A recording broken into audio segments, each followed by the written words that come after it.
tatlong sign na delikado sa wiring ng bahay mo. Sundan mo hanggang dulo.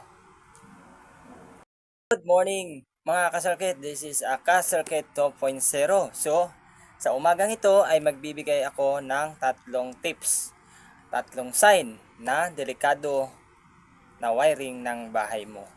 So, ito, sundan mo hanggang dulo at ayong pang tatlo ayun ang pinaka the best.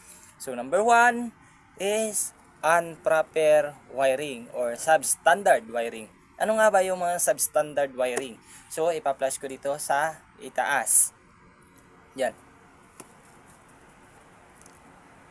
At pangalawa, ay ito ay hindi maayos ang pag-splicing doon sa junction box or sa pag-tap ng ating mga wires na ating pinagko-connect doon sa square box or junction box. So, ipapakita ko naman dito sa itaas. Yan.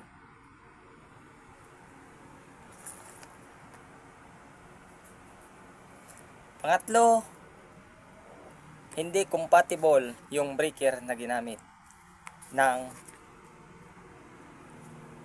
pinag-installan natin doon.